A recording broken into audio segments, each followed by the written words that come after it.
ایک بہن نے یہ سوال کیا کہ روزے میں الٹی ہو گئی، روزہ ٹوٹ گیا کہ نہیں؟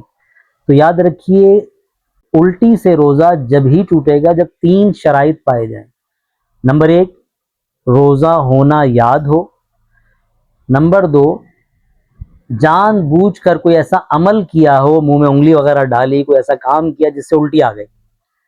اور نمبر 3، کہ وہ الٹی منہ بھر ہو۔ منہ بھر کی تعریف یہ ہے کہ جس سے روکنے پر اختیار نہ ہو، بلا اختیار وہ نکل جائے۔